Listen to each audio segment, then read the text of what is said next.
Perfect है, तो शुरू करते हैं आज का सेशन। मैं बस आपको अभी परमिशन देता हूँ अपने आप को अनम्यूट करने की, बट एक बार हल्का सा रिपीट कर देता हूँ कि ये जो सेशन है इसका पर्पस क्या है, इसका ऑब्जेक्टिव क्या है। देखो, मैं हमेशा से ये कोशिश करता आया हूँ जब से मैंने पढ़ाना शुरू किया है कि बच्चों से एक पर्सनल लेवल पे भी कनेक्ट हुआ जाए, जहां पर नॉट नेसेसरीली एकेडमिक हम लोग जनरल डिस्कशन भी कर सके। उसका बहुत फायदा होता है मेरे लिए भी एज अ टीचर, और बच्चों को भी। ऐसा एक्सपीरियंस मेरा रहा है कि काफी बार कुछ बहुत इंपॉर्टेंट चीजों को लेके हम लोग सोल्यूशन पर पहुंच पाए हैं। तो यहाँ पे पर्सपेक्टिव यही है कि मैं समझता हूँ कि आप लोग स्टूडेंट्स हैं, मैं भी उस जर्नी से होके गुजर चुका हूँ, और काफी एक लंबा समय से हम लोग उस जद्दोजहद में लगे ही हुए हैं। तो अगर कोई भी ऐसी चीज आपको लगती है कि आप अगर मेरे साथ शेयर करेंगे, या उसके ऊपर अगर आप मेरे से क्वेश्चन पुट करेंगे, तो शायद मैं आपको कुछ गाइडेंस दे पाऊँ या आपकी हेल्प कर पाऊँ या कोई पर्सपेक्टिव दे पाऊँ एटलीस्ट, तो आप उसके बारे में पूछ सकते हैं। अब वो चाहे करियर हो या अदरवाइज कोई भी चीज हो, ठीक है, तो उसके लिए आप ओपन रहो। और ये एक्चुअल में टाइम ऐसा होता है जिस टाइम से आप सभी लोग गुजर रहे हो, वहां पे अगर हम लोग कुछ कॉन्शियस डिसीजंस लें, मतलब थोड़ा सोच समझ कर आगे बढ़े जीवन में, तो कई बार हमारा टाइम बहुत ज्यादा बच जाता है। क्योंकि लॉ एक ऐसा फील्ड है मेरे एक्सपीरियंस में जो बहुत जेनेरिक है। ये मुझे लगता है कि लॉ की सबसे बड़ी परेशानियों में से एक है कि लॉ एक ऐसा फील्ड है जो इतना जेनेरिक है, जो आपको एक क्लियर कट रास्ता नहीं दिखाता। मतलब आप अगर कोई भी दूसरा प्रोफेशनल कोर्स करोगे ना, A to Z, तो उसमें ना एक क्लियर कट रास्ता है कि आपको इस रास्ते पे चलना है, और आपके हाथ में कुछ ना कुछ तो लग ही जाएगा अगर आप उस रास्ते पे चलोगे।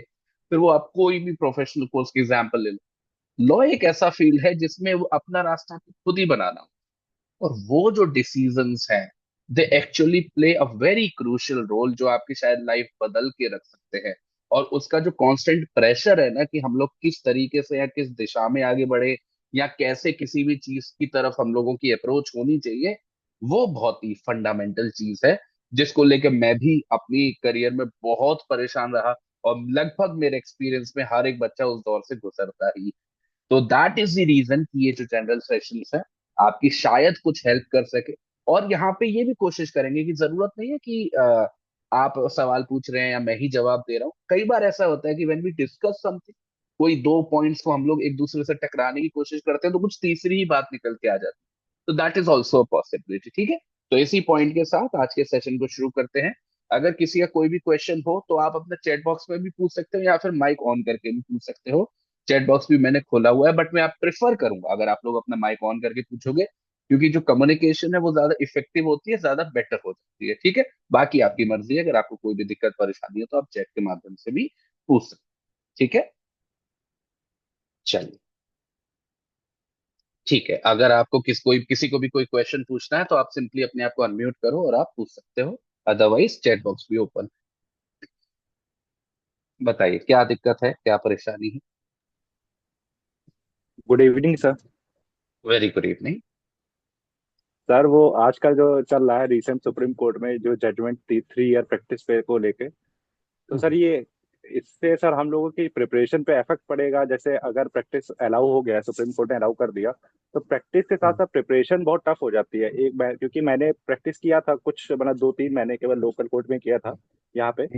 तो सर हम्म। यहाँ पे हो नहीं पा रहा था मैरिज, क्योंकि 5 बजे तक का टाइम देना ही पड़ता है। उसके बिल्कुल। बाद सब प्रिपरेशन को नहीं हो पाता, तो मैंने छोड़ दिया था हम्म क्योंकि बहुत सा लॉस हो रहा था, मेरे प्रिपरेशन नहीं हो पा रही थी। हम्म फिर हम्म वहां हम्म, से आओ, हम्म, थक जाओ, और सर जूनियर के हम्म, साथ शुरुआत में तो बस यही होता है कि डेट लेके आओ, फाइल लेके चलो। तो सर हम्म, इससे ज्यादा वहां पे सीखने को मिलता नहीं है सर। और हम हम्म, जिनके पास बैठे थे तो उनके पास इतना वर्क भी नहीं था हमको, मतलब शुरुआत में पता नहीं था कि वो ऐसे हैं। मतलब शुरुआत में तो उनका नाम बहुत सुना, हम्म, और वो नेता नगरी में हम्म, ज्यादा थे, तो कुछ सीखने को भी नहीं मिल पा रहा था। तो मेरा तो हम्म, वहां हम्म, पे मेरी गलती रही कि हम ऐसे पास गए। पर तब भी सर ज्यादातर होता यही है कि डेट लेने जाओ, ये करो। तो सर ये अगर हम्म, 3 ईयर प्रैक्टिस सुप्रीम कोर्ट ने अलाउ कर दी, तो सर कैसे मैनेज हो पाएगा? हम्म। ये एक ऐसा पॉइंट है प्रैक्टिस वाला। हम लोग आज से मैं आपको बताऊं 3 या 4 साल पहले इस पॉइंट पे हम लोग एक बार डिस्कस कर रहे थे, और हम लोगों ने लगभग यही निष्कर्ष निकाला था कि अगर मैं जुडिशरी के पर्सपेक्टिव से बता रहा हूँ कि अगर जज बनने के लिए क्राइटेरिया रख दिया जाए कि थोड़ा सा प्रोफेशनल एक्सपीरियंस हो, तो थोड़ा बहुत तो हेल्प तो मिलेगा ही। क्योंकि कई बार ऐसा हुआ, आप लोगों से भी बात करोगे कि जब हम लोग नए अपॉइंट होके जाते हैं, वॉट एवर डेजिग्नेशन हमको भले ही नीचे की डेजिग्नेशन मिलती है, बट अगर एक्सपर्टीज बिल्कुल जीरो है तो थोड़ा थोड़ा तो सिस्टम सफर करता ही है, जब तक वो जज सीख नहीं जाता, और सबके सीखने की अपनी स्पीड होती है, और हजारों चीजें, हजारों फैक्टर्स होते हैं। तो हम लोगों ने मतलब this was the point only, in fact मुझे खुद अपनी बात याद है कि हम लोग अगर थोड़ा सा एक मैंडेटरी क्राइटेरिया रखेंगे तो it would be a better idea. अब दिक्कत क्या है पता है? दिक्कत ये नहीं है कि 3 साल का एक्सपीरियंस आना खराब है या अच्छा है। दिक्कत ये है कि जो बच्चे ट्रांजिशन करेंगे उनके लिए दिक्कत है। फ्यूचर वाले बच्चों को दिक्कत नहीं है अगर 3 साल का एक्सपीरियंस आ भी जाए, क्योंकि जब वो एडमिशन ले रहे होंगे लॉ में, उन्हें पता है कि 3 साल का हमें बीच में वेट करना ही करना। अब जिन बच्चों के लिए सरप्राइज के तौर पे आ रहा है, जो अचानक से उनके सर पे ये जो भार पड़ा है, वो उनके लिए स्ट्रगल है। और ये देखो, सच्ची बात है, जब भी सिस्टम में कोई भी चेंज आता है तो जो सिस्टम में जब उसका पार्ट बनने जा रहे होते हैं, सबसे ज्यादा वही सफर करते हैं। अब उसको सफर करना बोलना जाना चाहिए, ये अलग चीज है। अब दिक्कत ये है कि अगर सुप्रीम कोर्ट मानो अगर प्रैक्टिस को मैंडेटरी करता है, मेरी पर्सनल ओपिनियन ये है कि वो एक बहुत अच्छी चीज होगी, सिस्टम को एनरिच करेगी। और मुझे ऐसा लगता है कि कई बार ऐसा होता है ना कि हम लोग प्रैक्टिस से शुरू में ही डर जाते हैं और सारे बच्चे तैयारी की तरफ भागने लगते हैं। तो उसमें भी उनको अगर जबरदस्ती हम भेजेंगे कोर्ट ऑफ लॉ, कई ऐसे होंगे, अगर 100 जाएंगे, मुझे ऐसा लगता है ऐसा होगा, अगर 100 बच्चे तैयारी के लिए प्रैक्टिस करने जाएंगे तो 3 साल में लगभग आधे 50 या 60% बच्चे प्रैक्टिस में ही रह जाएंगे, या फिर कोई अपना ऑल्टरनेटिव करियर ढूंढ लेंगे। क्योंकि कई बार जब आप किसी फील्ड में उतरते हो तो आपको समझ में आने लगती हैं चीजें, और आपको ऐसा लगता है कि यहाँ पे भी मजा आ रहा है और यहाँ पे भी चांसेस अपने हो सकते हैं। तो ये सारी पॉसिबिलिटीज होंगी। अब अभी जो हाँ, तो सिचुएशन उस मिनिमम एज भी हम्म तो सर फिर बढ़ानी चाहिए, अगर इस हिसाब से देखा जाए, हाँ, क्योंकि देखो 22 साल मेरे जैसे रखी गई है। नहीं, देखो 22 साल का पता है गैप क्या आता है? आजकल इशू ये आ रहा है कि जो 5 इयर्स वाले कोर्सेज हैं, ठीक है, वो नॉर्मली ऑन एन एवरेज बच्चों को पास आउट कर रहे हैं जब बच्चे की उम्र 21 साल हो जाती है। ठीक है, 21 साल पे बच्चे एलएलबी पूरी कर ले रहे हैं, 21 पे, 21.5 पे। तो दैट वाज दी थॉट कि उस चक्कर में शायद उन्होंने वो एज रखी होगी। और पता है एज एक्चुअल में इतना इंपॉर्टेंट फैक्टर है भी नहीं, क्योंकि अगर आप एक्सपीरियंस को मैंडेटरी बनाओगे तो वो सच में रोल प्ले करता ही नहीं है, वो सिचुएशन रोल प्ले करेगी ही नहीं। क्योंकि लोअर जुडिशरी की एज अगर हम लोग मानो मैक्सिमम रख रहे हैं जनरल कैटेगरी के लिए 30 साल या 32 साल फॉर एग्जाम्पल, तो उतना तो हमें रखना ही पड़े, क्योंकि उसके अगर आप नेक्स्ट स्टेप पे जाओगे तो हायर जुडिशरी का ऑप्शन आ ही जाएगा। और अगर हायर जुडिशरी का ऑप्शन है केवल 3 साल के स्पेस पर जनरल कैटेगरी के लिए, तो मुझे नहीं लगता कि इसमें कोई दिक्कत परेशानी। तो अभी बस फॉर द टाइम बिंग हमको ये ध्यान रखना है कि अगर हम ये ट्रांजिशन वाले बच्चे हैं जिन्होंने सोचा नहीं था कि हमें प्रैक्टिस पे जाना पड़ेगा, तैयारी करने के लिए पर प्रैक्टिस पे जाना पड़ रहा है, तो ये किया जा सकता है कि कुछ ऐसा रास्ता ढूंढें और कुछ ऐसा एफर्ट लगाएं कि जहां पर हमारी तैयारी बिना अफेक्ट हुए कैसे बेटर से बेटर रिजल्ट लेके आ सके। कहने का मतलब है कि हमारी प्रैक्टिस हो जाए, जो रिक्वायरमेंट्स है, जो डिमांड की जाएंगी वो हमारी सेटिस्फाई हो जाए, but at the same time हमको अपनी तैयारी के लिए भी समय मिलता। ठीक है। हाँ, एक और बहुत बड़ा भ्रम है, अब मुझे नहीं पता उसमें कितनी सच्चाई है।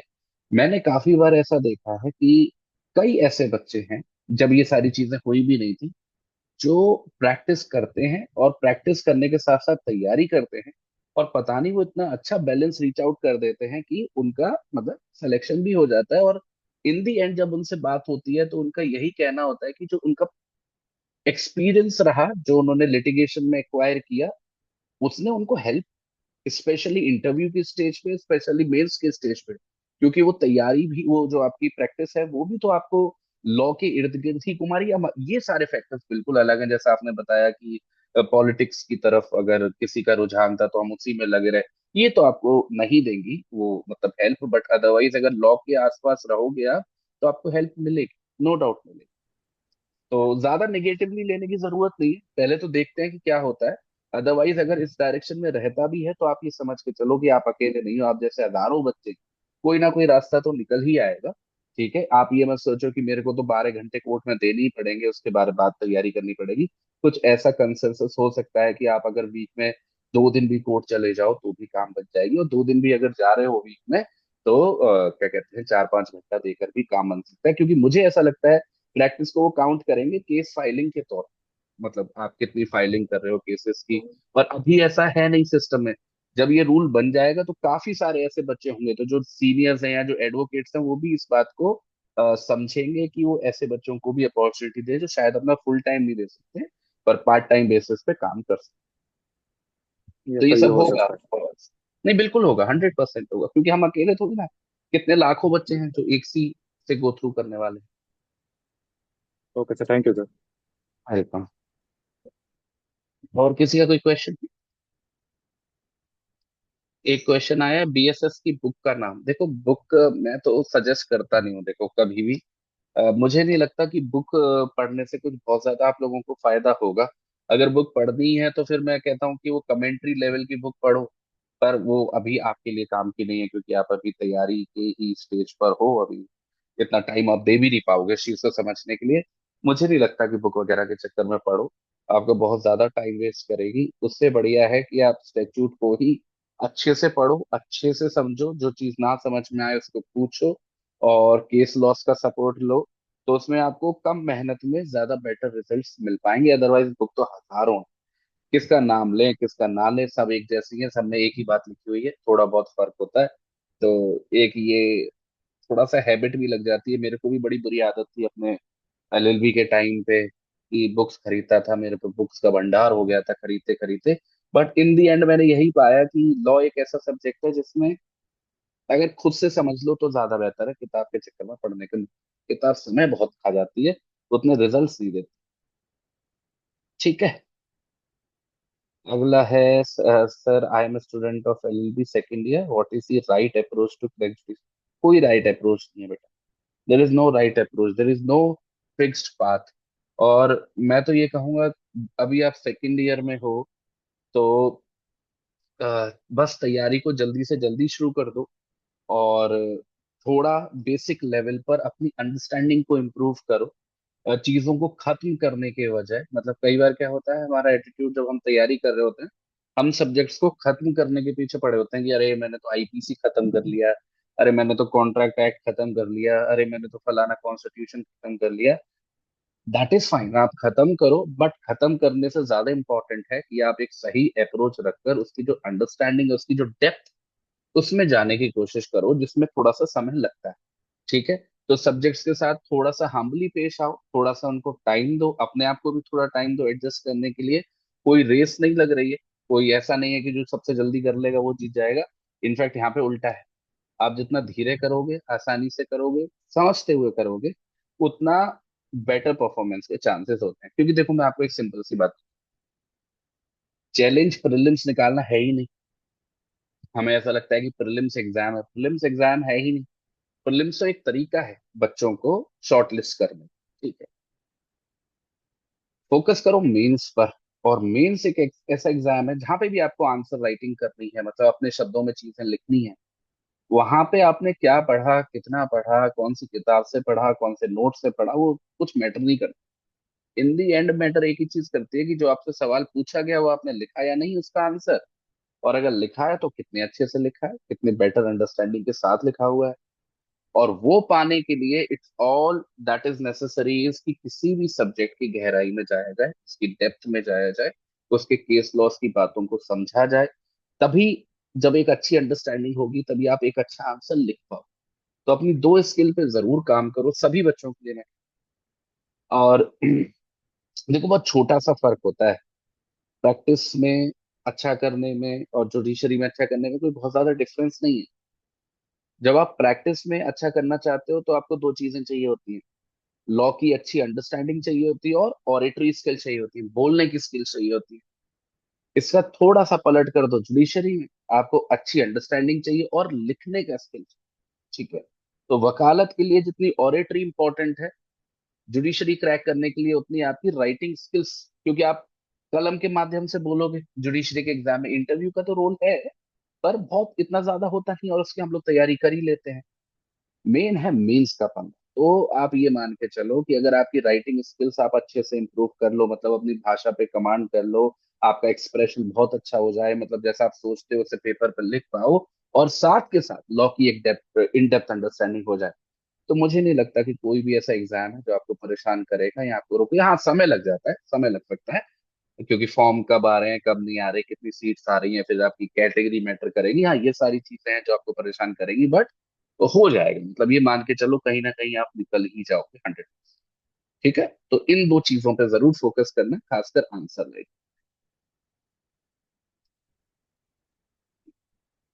गुड और evening sir. Very good evening. Sir मेरा सवाल ये था कि अभी क्या हम लोगों को प्रैक्टिस शुरू कर देना चाहिए, क्योंकि अभी तो घर पे हम लोग जो डिस्ट्रिक्ट का ही प्रिपरेशन कर रहे हैं उसमें काफी लंबा टाइम चला जा रहा है। लेकिन अगर आता है डिसीजन कि प्रैक्टिस मैंडेटरी है, तो सर क्या उसके लिए हम लोगों को अभी से, क्योंकि काउंट हो, इस वजह से अभी से शुरू कर देनी चाहिए। देखो क्या इशू है कि मुझे नहीं लगता कि डिसीजन आने में बहुत ज्यादा टाइम लगेगा। पर देखो, अगर आता भी है डिसीजन प्रैक्टिस पे जाने का, तो भी एकदम से चले मत जाना कोर्ट ऑफ लॉ की कोट पहना और चले गए। पहले सोचना समझना कि मुझे इसके साथ करना क्या है, क्योंकि अगर आपका एम तैयारी करने का है तो आपको सोचना से समझना पड़ेगा, स्ट्रैटेजी तो बनानी पड़ेगी। मतलब आप नॉर्मल जैसे बाकी के लोग कोर्ट जाते हैं वैसे तो नहीं जा सकते। वो जो पहला ही बच्चा था उसका काफी अच्छा क्वेश्चन था, इनफैक्ट काफी प्रैक्टिकल क्वेश्चन था कि अगर मैं अपना सारा टाइम तैयारी उसमें वकालत में ही दे दूंगा तो मैं तैयारी कब करूंगा। और ये बहुत सच्ची बात है, क्योंकि मैंने करी है वकालत। वकालत एक ऐसी चीज है, अगर आप उसको सीरियसली करोगे कि मेरे को वकील बनना है, तो दिन के 13-14 घंटे कहीं नहीं गए, बहुत आसानी से आपके निकल जाएंगे। ठीक है, तो ये स्ट्रैटेजी पहले बना के जानी पड़ेगी कि कैसे मैं इसके साथ टैकल करने वाला हूँ या वाली हूँ। हफ्ते में मैं दिन डिवाइड करने वाला हूँ, या फिर अगर रोज जाने वाला हूँ तो रोज कितना टाइम देने वाला हूँ। उस तरीके से आपको अंडरस्टैंडिंग रीच करनी पड़ेगी। कोशिश करो अपने आसपास अगर किसी को जानते हो, कोई और एडवोकेट वगैरह पहचान का है, उससे रीच आउट करने की कोशिश करो। एक अपने अंडरस्टैंडिंग बनाने की कोशिश करो, जहाँ पे भले ही आपको शायद कुछ पैसा वैसा ना मिले, कोई मैटर नहीं करता, बट आपका जो क्राइटेरिया है वो काउंट हो जाए, आपके नाम से केसेस वगैरह फाइल हो जाएं, आप चले जाओ, आप अपीयर हो जाओ जहां जब जरूरत पड़े। वो एक कंफर्ट आप कोशिश करो ढूंढने का। मैं सभी बच्चों से ये कह रहा हूँ, जस्ट बिकॉज प्रैक्टिस मैंडेटरी हो जाए आप ऐसा मत सोचना कि मैं फुल फ्लेजेड प्रैक्टिस में जा रहा हूँ। अगर आपका मन तैयारी का तो, क्योंकि फुल फ्लेजेड प्रैक्टिस के साथ, मतलब पूरा प्रॉपर लॉयर बनने की प्रक्रिया के साथ जुडिशरी निकालना would be a bit difficult, क्योंकि टाइम फैक्टर रहे मुश्किल।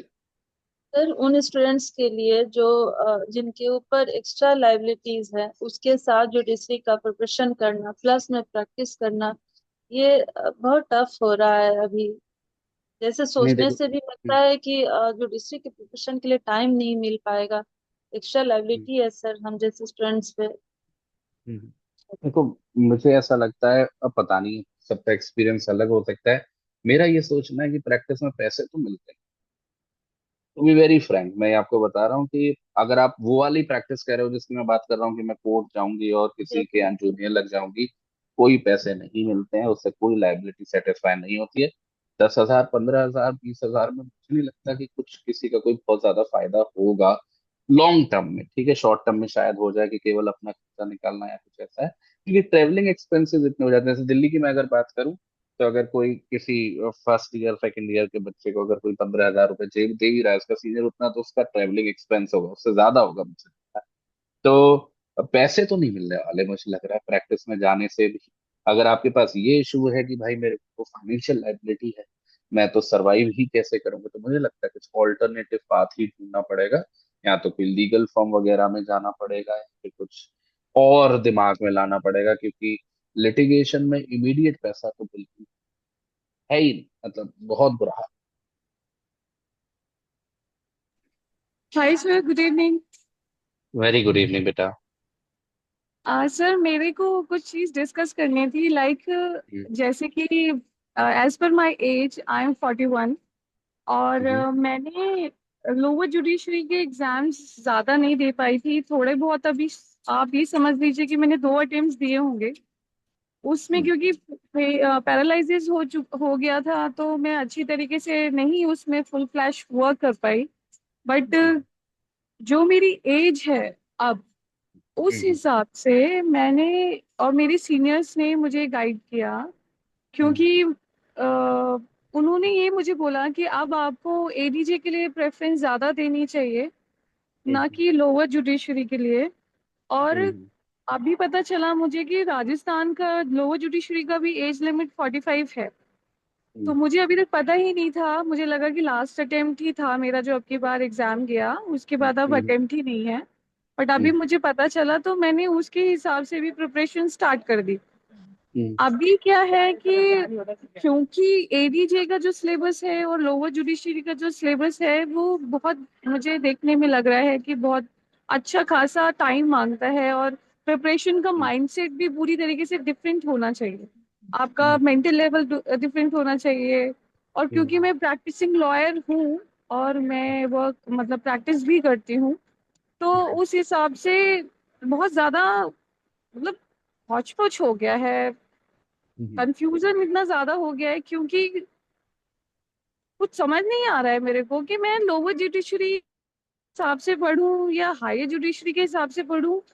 और उससे ज्यादा मुझे लगता है कि क्या करूं, मैं तो कुछ समझ ही नहीं आ रहा है। ऊपर से ये स्टेट लेवल पे जो ये ऑल ऑफ सडन ये स्टॉपेज लगा दिया है इन लोगों ने, क्योंकि फ्लो हम्म, में जब आपका जो जेंट्री होता है, आपके लोअर हम्म, जुडिशरी के भी फ्रेंड्स होते हैं, हायर जुडिशरी के भी फ्रेंड्स होते हैं, हम्म, तो ऑल ऑफ सडन वो जो फ्लो जो ब्रेक हो जाता है, तो वो साइकोलॉजिकली बहुत हिट कर रहा है माइंड को। और मतलब अगर हम मार्केट को देखें, यूट्यूब मार्केट जो है एजुकेशन की, वो हम्म, हैंडीक्राफ्ट बनाने में लगी हुई है। हम्म, मतलब आप उनका पढ़ते हैं, सॉरी टू से बट सर, पढ़ते हैं तब तक तो लगता है कि बहुत अच्छा समझ में आ रहा है, और जैसे ही आप खुद पढ़ने के लिए कोशिश करते हैं, सर प्रैक्टिस बिल्कुल अलग है। प्रैक्टिस में ये सब नहीं होता, वो अलग हिसाब से चल रहा होता है। मेरा जो फोकस रहता है वो मेट्रिमोनियल केसेस में रहता है। तो हम्म, मेट्रिमोनियल केसेस में 4-5 साल से मैं वर्क कर रही हूँ, तो वो सिलेक्टेड म्यूचुअल कंसेंट आता है, डिवोर्स आता है, और मैंने उसके अलावा कभी कुछ करा, ध्यान ही नहीं दिया कि मेरे लिए हम्म, वही ठीक है, मेरा उसमें पैसा बन रहा है, मुझे वही करना है। और वो भी मैंने सर, मैं जस्ट डायल पे मैंने अपने आप को एनरोल किया था। हम्म, ये मैं इसलिए भी बताना चाहती हूँ क्योंकि बहुत से यहाँ पे मैंने फीमेल्स को देखा, सुना कि वो परेशान हो रही हैं और हम्म, उनको दिक्कत हो रही है। तो ये एक प्लेटफॉर्म जो मैंने इंडिविजुअली यूज किया था, तो शायद मेरा एक्सपीरियंस उन फीमेल्स को हेल्प कर जाए। मैंने एक जूनियर एक सीनियर के अंडर में प्रैक्टिस किया, मैं गई वहां पर, 2 महीने मैंने वहां पे उनके साथ वर्क किया। उनके पास मेट्रिमोनियल केसेस बहुत आते थे, तो मैंने सिर्फ वही सीखा वहां पे। उसके अलावा 2 महीने के बाद मैंने कुछ नहीं सीखा। तो उसके बाद मैंने all of sudden just dial में अपने आप को एनरोल कर लिया, जहाँ पे मैं उनके चैम्बर में सिर्फ 5 to 6 क्लाइंट्स हैंडल करती थी। जस्ट डायल में पर डे मेरे पास 10 to 15 क्लाइंट्स के फॉलोअप्स आने लगे। और उनको पहले तो मेरे को कहीं कलकत्ता से आ रहा है, कहीं गुजरात से आ रहा है, पर मैंने हिम्मत नहीं हारी। मैंने सबको कंसल्टेशन अच्छा दिया, मतलब जितना मुझे आता था मेट्रिमोनियल से रिलेटेड, मैंने उन लोगों को कंसल्टेशन अच्छा दिया। और उस कंसल्टेशन में ही मैंने 200 चार्ज करने शुरू किए। मैंने इतना मिनिमम अमाउंट रखा कि जो मेरे पे बर्डन ना क्रिएट करे। और मैंने कोशिश किया कि मैं इतना ऐसे करते करते फर्स्ट मंथ मैंने सिर्फ 5,000 अर्न किया। फिर धीरे धीरे क्लाइंटेज जब 6 महीने बीत गए, तो मेरे पास क्लाइंट्स का एक अच्छा बल्क इकट्ठा हो गया। उससे क्या हुआ, फिर एक टाइम ऐसा आया कि मेरा मंथली इनकम 1 लाख पहुंच गया था सर। ये मैं इसलिए बता रही, और आज मैं कुछ नहीं अर्न कर रही हूँ। आज मैंने फिर से छोड़ा हुआ है सब कुछ बंद कर दिया है, ताकि मैं IELTS कर सकूं। तो ये भी एक ऑप्शन होता है। हमें पूरी तरीके से इस चीज पे भी ध्यान देना चाहिए कि हमें ऑप्शंस ढूंढने होते हैं इनकम के। अब क्या होते हैं, हम अपने सीनियर को देखते हैं कि वो 20,000 रुपये कमा रहा है, 1.5 लाख रुपए कमा रहा है, तो हमारे दिमाग में आता है अरे 4 बार बात करके हमें भी इतना अर्न कर लेना चाहिए। बट हमें अपनी ओथ को याद रखते हुए लोअर अमाउंट से वर्क करना चाहिए। सब 100-100 रुपए सर डे के आते हैं तो अच्छा लगता है, बट जब लास्ट में ये रियलाइज होता है कि नहीं, आपको इससे बेहतर कुछ करना है, तो आप जुडिशरी की तरफ जाते हो। तो ये वाला जो पॉइंट था सर, मेरे बहुत टाइम से मेरे मन में था कि बहुत से बच्चे परेशान हो रहे हैं, तो उनको गाइड करूं कि अगर मेरे जैसा इंसान जो पैरालाइज था, जो घर में था, उसने 100 रुपए से स्टार्ट किया, तो लिटिगेशन सिर्फ कोर्ट जाने से नहीं होती, आप कंसल्टेशन भी कर सकते हो। आप कंसल्टेशन अपनी अच्छी सोच से दूसरों को सलाह दे के 100 रुपए 200 रुपए भी चार्ज कर सकते हो। आप हिम्मत मत हारिए। हर कोई लॉ ऐसी फील्ड है कि आप भूखे नहीं मरोगे अगर आपके अंदर लालच नहीं है तो। आप अपनी ईगो को अगर डाउन रखोगे तो आप अर्न कर सकते हो। ये मैंने सीखा सर, ये इसलिए मुझे लगा कि मुझे बताना चाहिए। हर जेंट्री के नहीं। बच्चे हैं यहाँ पे। हम्म। और बात रही मेरी और इसकी, तो वो तो मैं पूरी तरीके से आप पे निर्भर हूँ, मुझे कुछ समझ नहीं आ रहा सर जिसमें तो। ठीक है। देखो, कुछ एक बहुत बेसिक बात है जो मतलब सभी बच्चों पे अप्लाई होती है। और बच्चों पे क्या मतलब हर इंडिविजुअल पे अप्लाई होती है, चाहे वो लाइफ में किसी भी स्टेज पर हो।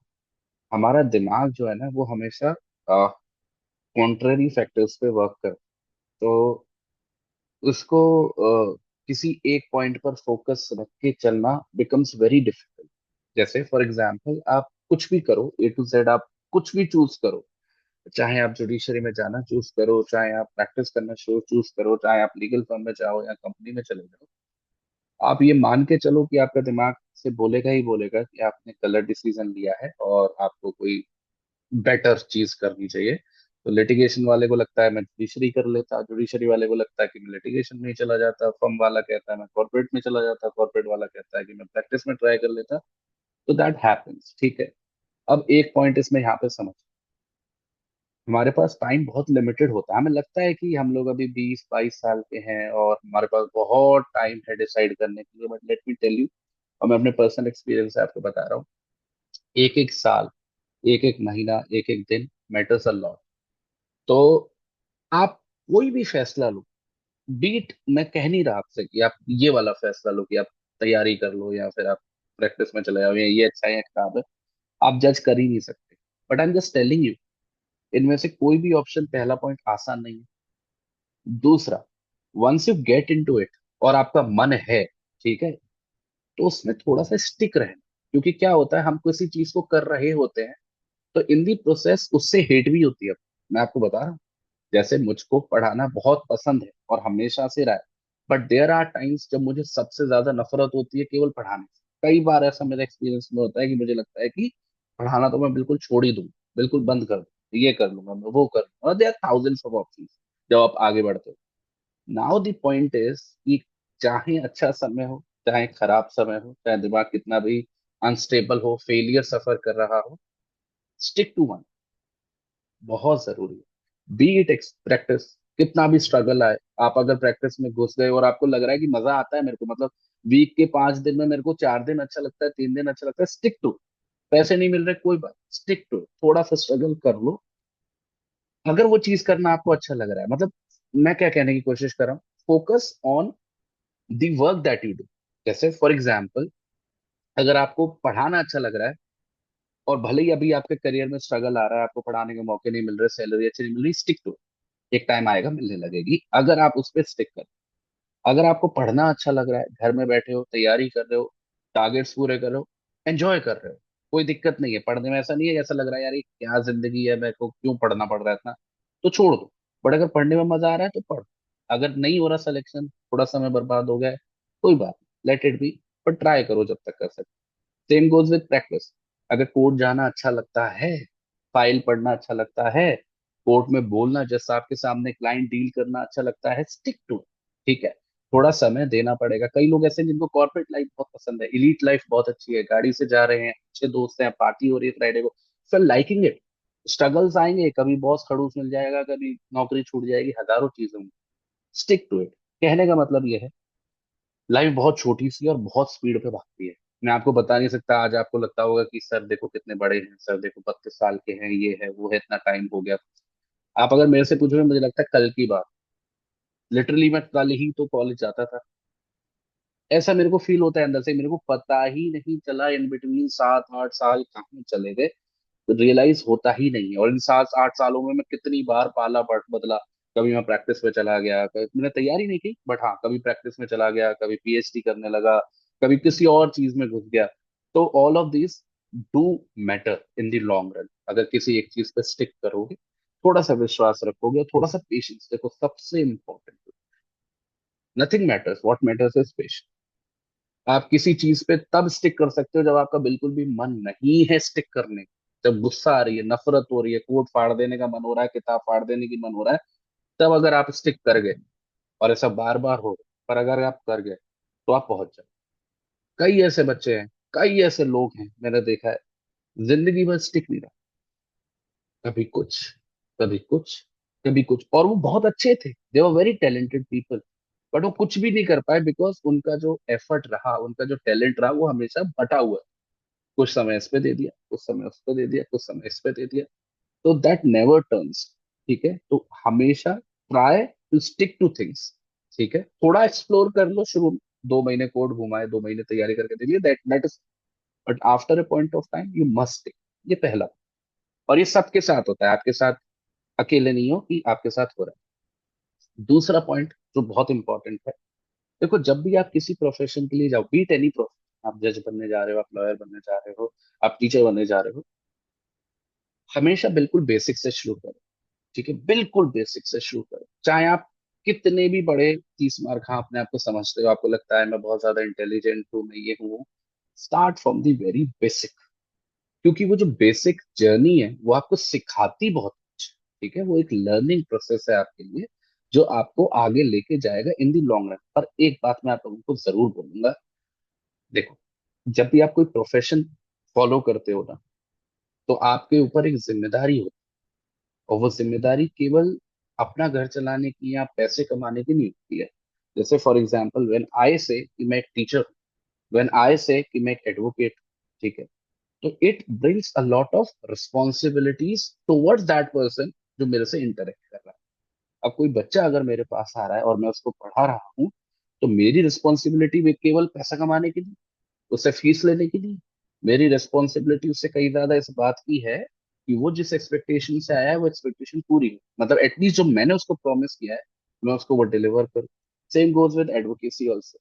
आज के समय में एडवोकेसी में जो सबसे बड़ा चैलेंज है इज दी नंबर। ठीक है, देखो मैं किसी को डिमोटिवेट नहीं कर रहा, जो रियलिटी है वो रियलिटी है, क्योंकि आज अगर उसको इग्नोर करोगे, कल तो सामना भगवान करा ही देंगे जब करने जाओगे। तो इट्स बेटर कि मेंटली आप पहले से प्रिपेयर। एडवोकेसी का आज के समय पे सबसे बड़ा चैलेंज ये है कि शीर नंबर ऑफ पीपल जो उसमें हर साल जुड़ते हुए जा रहे हैं, क्योंकि सबसे आसान लगता है लोगों को, कोई क्राइटेरिया नहीं। अब सभी को पता है कि एआईबी का एग्जाम का क्या क्राइटेरिया, कोई भी क्रैक कर सकता है, उसका कोई एक डिसेंट स्टैंडर्ड तो है नहीं। तो कोई भी व्यक्ति, शायद उसको लॉ में इंटरेस्ट नहीं भी हो, बट वो शायद अगर लाइफ में कुछ भी नहीं कर पा रहा तो वो एडवोकेट बन जाए। ठीक है, अब प्रेशर तो उस पर भी है घर चलाने का।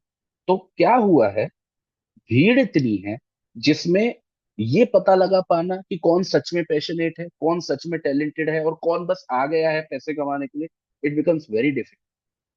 जिसकी वजह से जो क्लाइंटेज है वो बहुत ज्यादा डर गई है, घबरा गई है, क्योंकि लोगों के साथ धोखे होते हैं, लोगों को गलत एडवाइस दी जाती है, लोगों की लाइफ बर्बाद की जाती है, केवल कुछ पैसों के लिए। And that is my own personal experience. Criminal cases में ऐसा होता है, मैट्रिमोनियल ऑफेंसेस में ऐसा होता है, सिविल केसेस में ऐसा होता है। तो आज के समय में इंडिया के अंदर जो एडवोकेसी के स्टैंडर्ड है वो ऑल टाइम लो पहुंच चुके हैं। कुछ बड़े नामों को हटा दो, जिन बड़े नामों को हर कोई अफोर्ड नहीं कर सकता, नहीं कर सकते आप अफोर्ड, नहीं है आपके पास लाखों पैसे, तो नहीं कर पाओगे। तो जनरल जेंट्री है, जो आम आदमी है, जो 10,000 रुपए दे सकता है, 20,000 दे सकता है, उसको सही मिल ही नहीं रहा बंदा। ठीक है, और वो ढूंढ रहा है सही बंदा। कहने को तो हजारों लोग कोट पहन के खड़े हैं, पर उसमें सही बंदा मुश्किल से मिल रहा है, बहुत ढूंढे मिल रहा है। ठीक है, तो आप ये समझ के चलो कि अगर आप तैयारी की तरफ मुड़ोगे, तो सबसे बड़ा चैलेंज आपके लिए यही होगा कि आप स्टैंड आउट कैसे। स्टैंड आउट करना बहुत डिफिकल्ट होगा, और स्टैंड आउट करने के लिए आपके पास सबसे पहले काम होना जरूरी है। ठीक है, तो जब भी आप अपनी प्रैक्टिस शुरू करो, नो डाउट आप किसी ना किसी सीनियर के साथ एसोसिएट होगे ही होगे, बट काम सीखो, but at the same time try out कि अगर छोटे लेवल पे सही अपना कुछ काम इनिशिएट हो पाए। एक बेसिक सा अगर एनआई का भी केस मुझे मिल रहा है और उसमें भले मेरे को 5,000 4,000 भी फीस मिल जा रही है, दैट इज ओके। ठीक है, उससे शुरुआत करो, क्योंकि जितना काम आएगा उतना आपका वैल्यू बढ़ेगा, क्लाइंट में भरोसा बढ़ेगा। किसी से अगर 5,000 ले रहे हो ना, तो उसे 10,000 का काम करके दो, तो आपकी एक रेपो है वो डेवलप होगी, उस रेपो से आपका कॉन्फिडेंस बढ़ेगा। पर हाँ, सारी बातें कहने के बाद फिर से आखिरी में यही कहूंगा, ये सब करना वेरी वेरी डिफिकल्ट। यहाँ पे बैठ के एसी के कमरे में ज्ञान देना मेरे लिए बहुत अच्छा है। Once you enter into that war, literally war है, डिस्ट्रिक्ट कोर्ट्स में तो वॉर ही, वहां पे जब जाओगे तो खूना खच्चर होगा। तो ये सोच के जाना, सर पे बोलते हैं ना लाल कपड़ा बांध के जाना, कि आज मैं अगर जा रहा हूँ या जा रही हूँ तो मैं उसको जीत के ही आऊं, क्योंकि वो इतना एफर्ट डिमांड करेगा ही करेगा।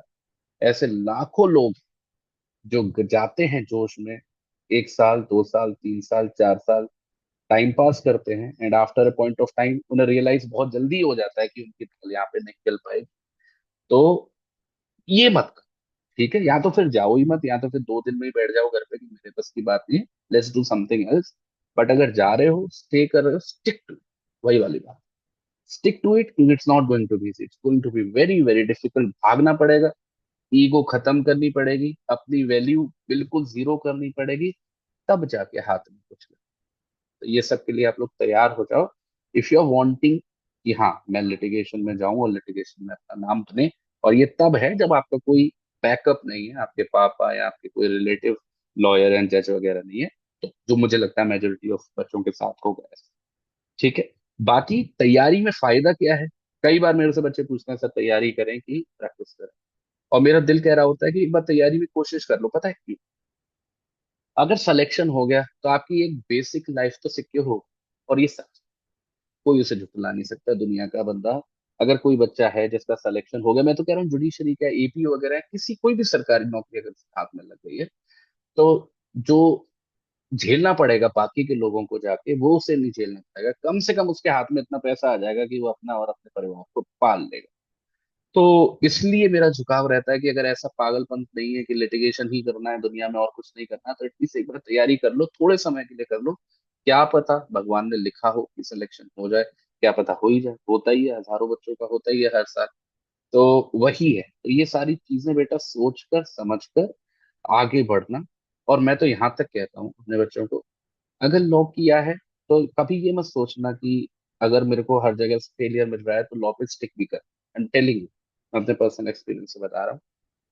अगर कभी ऐसा लगे कि कोई दूसरा फील्ड है जिसमें अपॉर्चुनिटी अच्छी मिल सकती है, जैसे कोई बिजनेस करना चाहते हो या फिर कुछ और स्किल आपने डेवलप किया है जिसमें आप जाके शायद अच्छा पैसा बना सकते हो, शुरुआत हो सकती है, कभी हिचकिचाना, कभी अपने अंदर ये ईगो मत लेके आना कि मैंने लॉ की है तो मैं एडवोकेट ही बनूंगा, मेरे को तो सब वकील साहब कहते हैं या जज साहब कहते हैं। तो इस ईगो में बहुत बच्चे बर्बाद हो।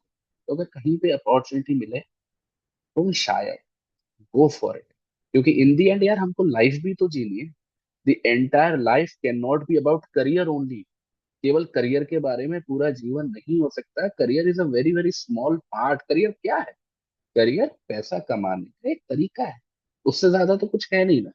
चाहे फिर आप टीचर बनो, चाहे एडवोकेट बन जाओ, चाहे जज बन जाओ, in the end the purpose is to earn money, है ना? लाइफ सरवाइव करने का, पूरी लाइफ भर इसी को लेके बैठे रहोगे क्या?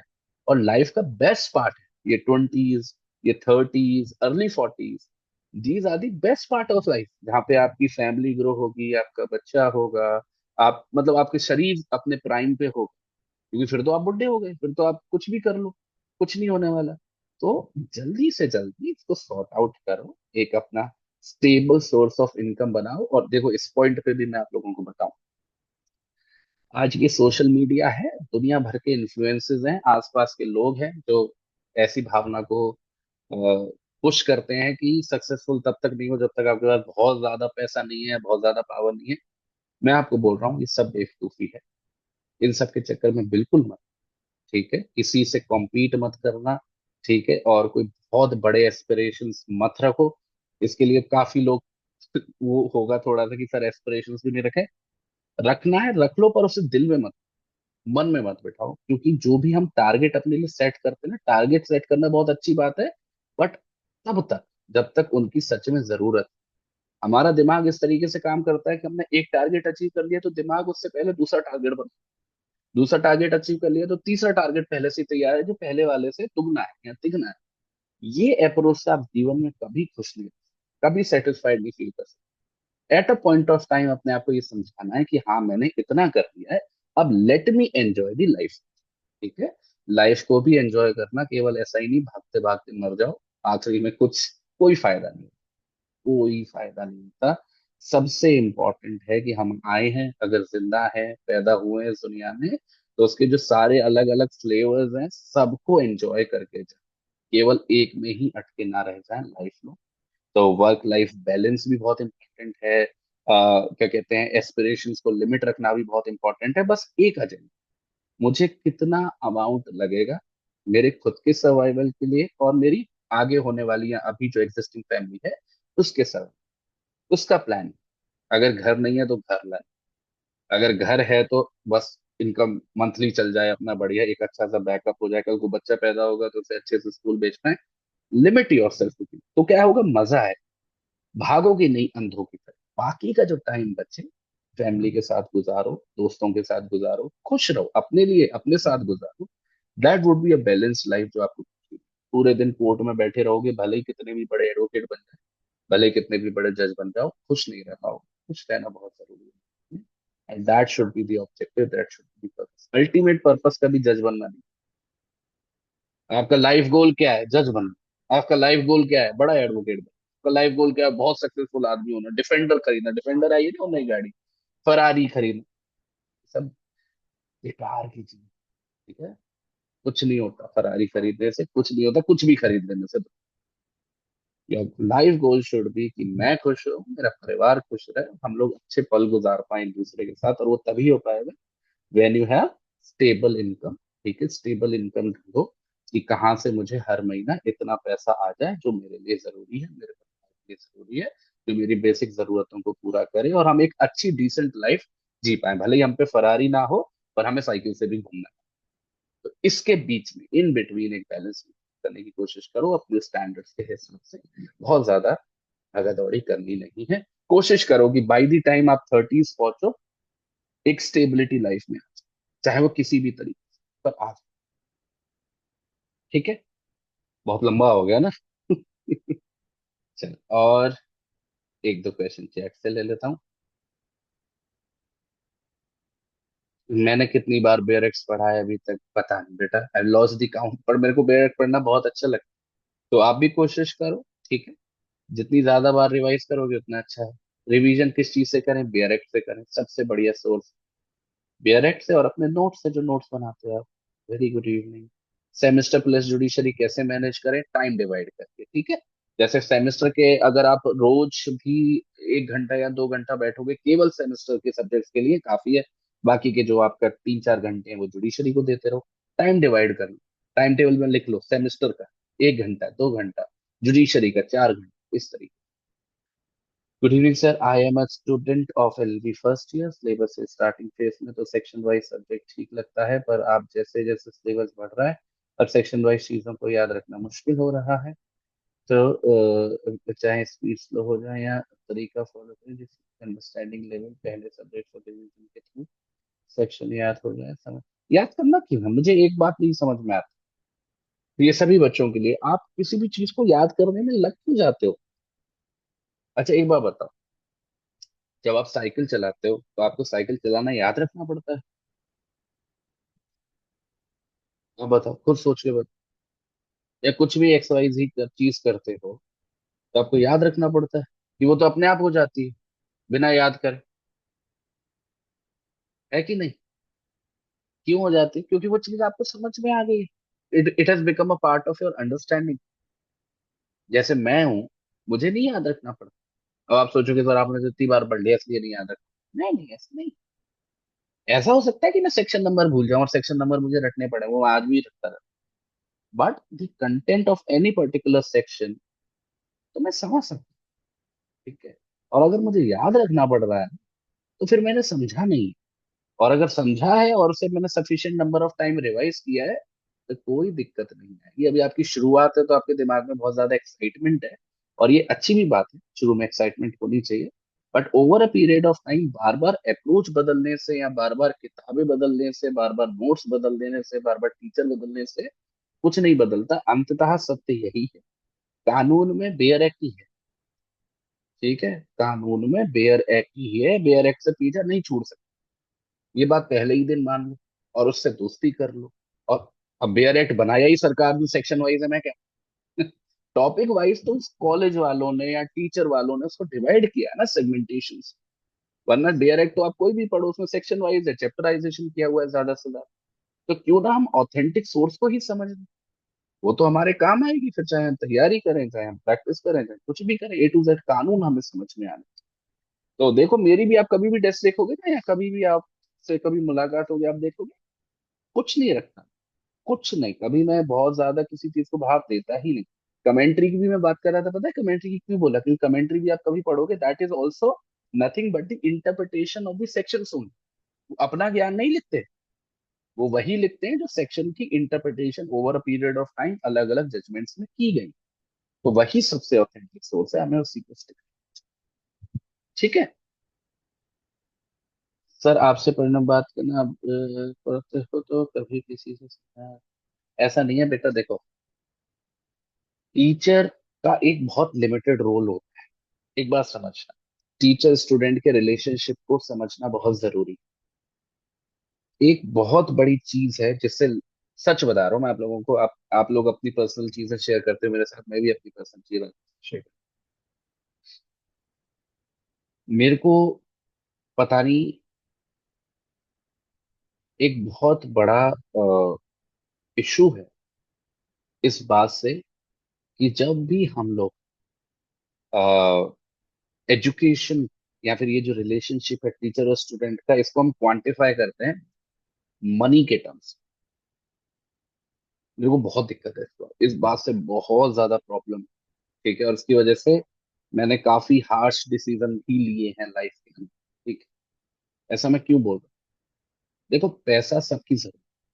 ठीक है, पैसा सबको चाहिए, सबको घर चलाना है, सबकी वो है। ठीक है, अब इतना तो प्रैक्टिकल आप हो कि कोई भी ऐसा तो है नहीं कि अपनी लाइफ पूरी डिवोट कर देगा किसी पर्पस के लिए और अपनी फैमिली में आग लगा देगा, दैट इज नॉट। ठीक है, आप भी नहीं करोगे, दुनिया का कोई भी बंदा। तो नो डाउट, कोई भी बिजनेस या कोई भी एक्सचेंज सोसाइटी के अंदर पैसे के रिटर्न नहीं होता। बट दिक्कत ये है कि बाकी के जो एक्सचेंजेस हैं, कि मैंने कोई प्रोडक्ट खरीदा उसके बदले पैसा दिया, that is fine. But when it comes to education, वहां पे जब पैसा डोमिनेंट रोल प्ले करने लगे, और जो बच्चे हैं या जो लोग हैं जो पैसा पे कर रहे हैं, they feel that the money is the most important factor which I am paying in return of something, वो बढ़। और ऐसा क्यों हुआ है? ऐसा इसलिए हुआ है कि ये जो एजुकेशन की, इसको बोलते हैं ना हम एजुकेशन इंडस्ट्री, ये जो शब्द जुड़ा है ना एजुकेशन के साथ, इसने तबाह कर दिया। और let me tell you very frank, क्योंकि मैंने कई जगहों पे काम किया है, मैंने यूनिवर्सिटी सेटअप में काम किया है, मैंने जुडिशरी एस्पिरेंट के ये जो कोचिंग सेंटर्स वगैरह, चाहे फिजिकल हो चाहे ऑनलाइन, सब में काम किया है। सब जगह अल्टीमेट पर्पस तो पैसा ही कमाना है, ज्यादा से ज्यादा पैसा कमाना है, and that has made education a big big, बोलते हैं ना कि एक चीटिंग का पात्र बन चुका। पर हम लोग इसके बारे में क्या कर सकते हैं as individuals, that is important, being a teacher, being a student. तो मेरी आप सभी लोगों से यही सजेशन, जब भी आप कुछ भी पढ़ो, कुछ भी समझो, और केवल मेरे बारे में नहीं है, सबके बारे में। और मुझे ऐसा लगता है कोई भी अच्छा टीचर इस दुख को जरूर झेलता है कि जब उसके टैलेंट को या जब उसके उस प्यारे रिलेशनशिप को पैसे से क्वांटिफाई किया जाता है। मतलब यहाँ तक कि किसके कितने कोर्स सेल हो रहे हैं, ये सब बिकम, मतलब शुरू में वो झेल लेगा, but after a point of time it becomes very very difficult to no उसको एक्सेप्ट करना।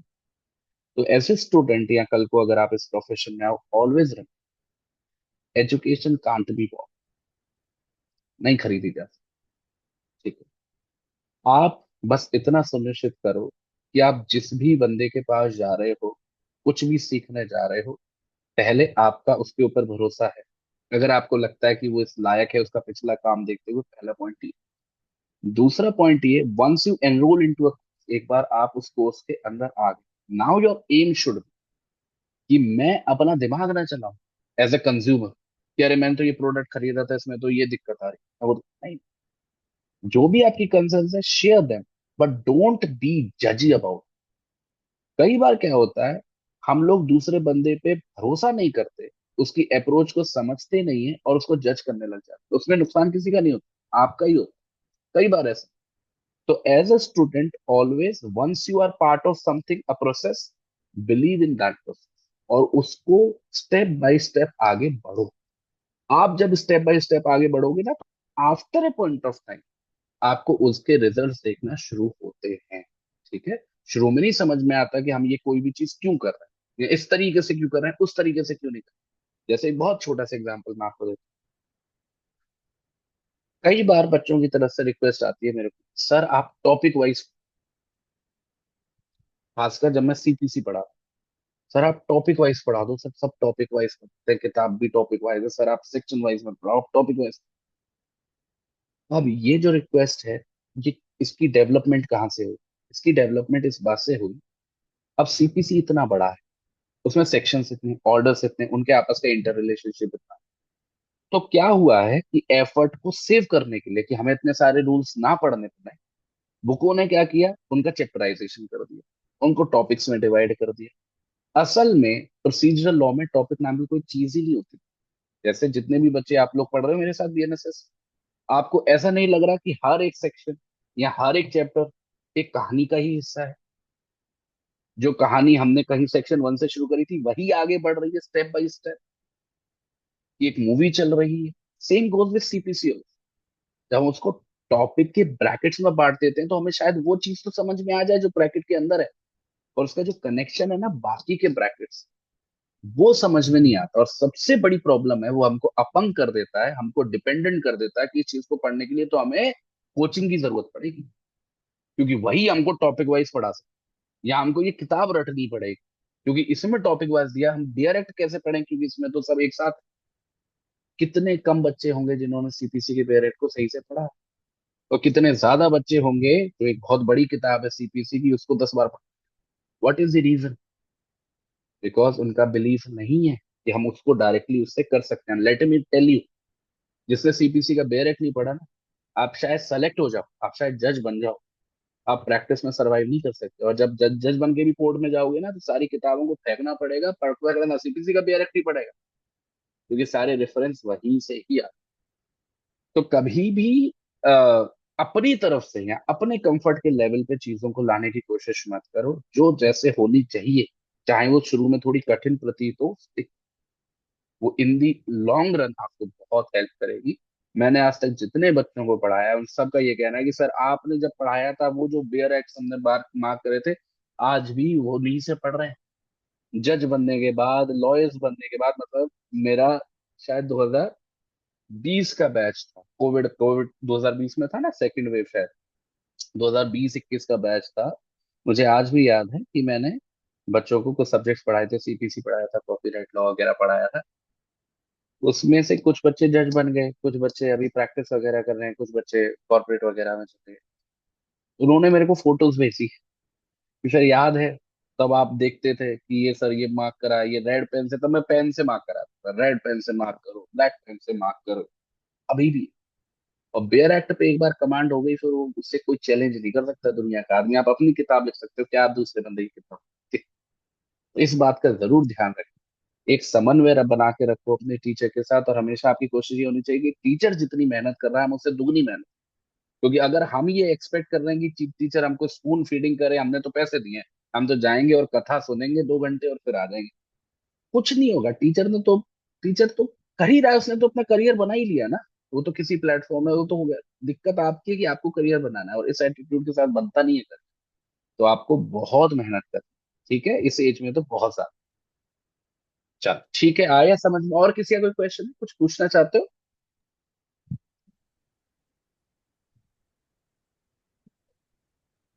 सर इसके बाद सर अभी कोई बैच स्टार्ट करेंगे आप?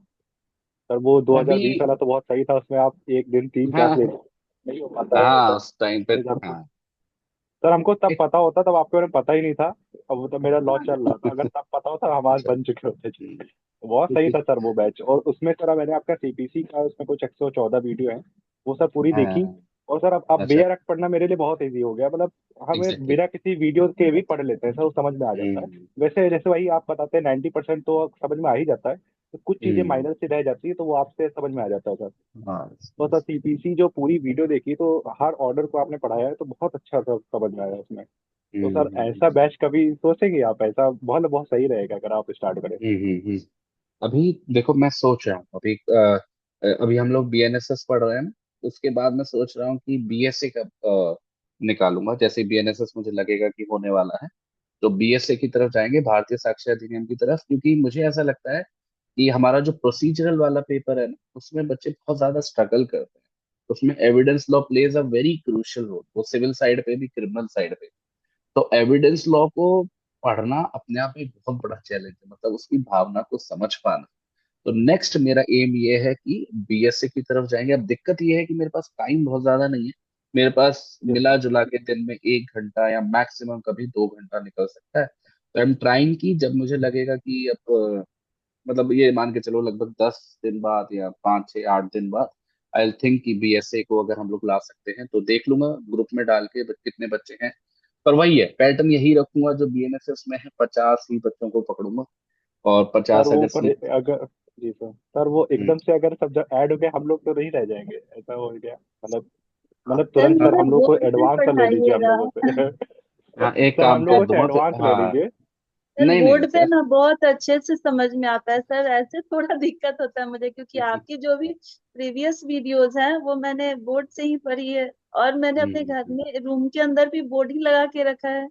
कभी हम्म कभी खुद को ही पढ़ना या समझाना खुद को ही हुआ तो उसी तरह काम होता है सर। हम्म तो नेक्स्ट हम्म। बैच में प्लीज सर बोर्ड का यूज कीजिएगा प्लीज।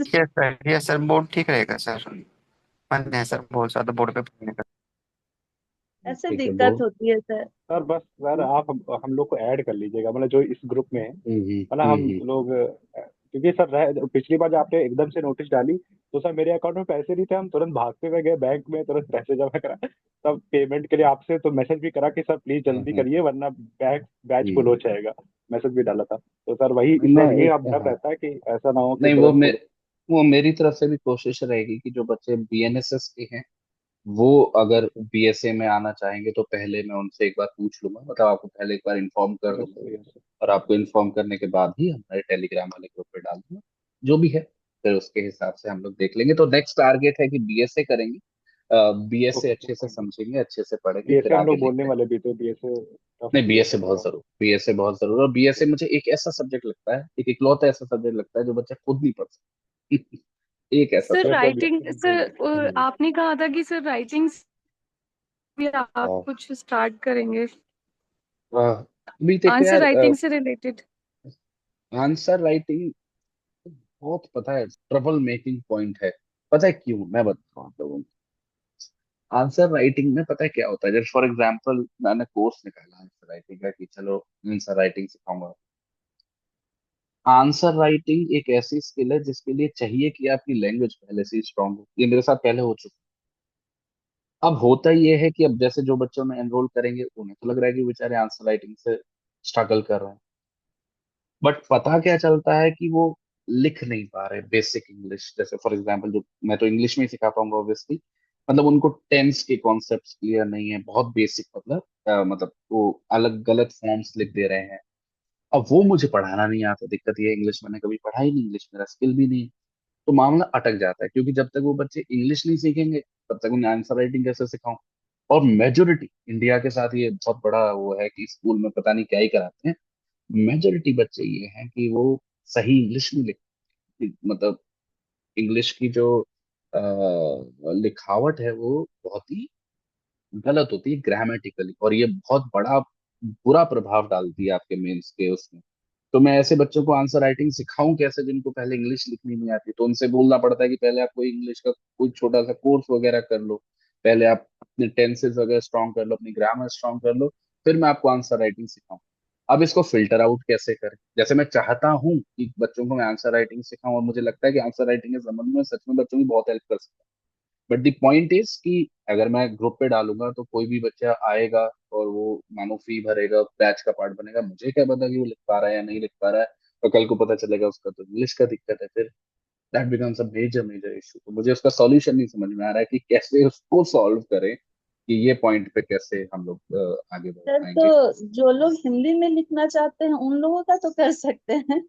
नहीं, हिंदी में ये दिक्कत है, मेरे को खुद हिंदी नहीं लिखनी आती, मैं आपको कैसे लिख पाऊंगा हिंदी सर में? ये गलत बात सर है। इस वक्त मैं क्या हाँ। कर सर जैसे डेयर एक्ट से आज हम के लोग कर रहे हैं तो सीपीसी के जितने शेयर हाँ, के एक हुए एक हैं, कर। तो वो सारे एक साथ स्टार्ट किया है। जैसे सीपीसी का मैं आपका ऑनलाइन क्लासेस ले रही हूँ यूट्यूब का। तो स्टेप बाय स्टेप मैंने क्या किया है, 3 स्टेट्स के सीपीसी के ही क्वेश्चंस, जैसे कि हम्म एक स्टेट मैंने पकड़ा था एमपी, हम्म एक स्टेट हम्म पकड़ा यूपी, और एक हम्म स्टेट मैंने अपना क्या कहते हैं, अभी सिर्फ 2 स्टेट का हाँ हरियाणा। हम्म इसका मैंने हम्म क्या किया, मैंने आपका एक लेक्चर लिया, जो हम्म प्रीवियस ईयर के जो क्वेश्चंस हैं सीपीसी के खाली, वो हम्म ही करने की कोशिश करी।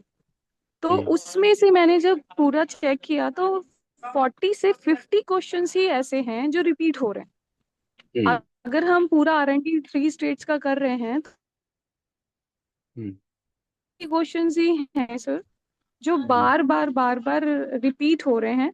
तो उसको हम्म ही मैंने, जैसे आपने रेस जुडिकेटा पढ़ाया था, हम्म तो उससे हम्म हिसाब से जो आपने हम्म पढ़ाया पहले उसका नोट्स बना लिया, उसके बाद हम्म उसको क्वेश्चन क्वेश्चन को पढ़ा। तो उसमें से हम्म 50 से 60% अंडरस्टैंडिंग तो मेरी डेवलप हो गई।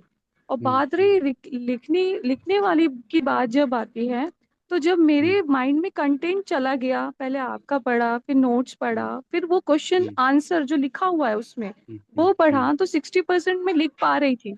मैं कह रही हूँ, मैं ये नहीं कह रही कि मेरी इंग्लिश बहुत अच्छी है, बट एक चीज बहुत अच्छी है कि मैं रट भी उतना भी सकती हूँ कि रेस जुडिकाटा ही रहेगा, आज भी रहेगा और 100 साल बाद भी वही रहेगा।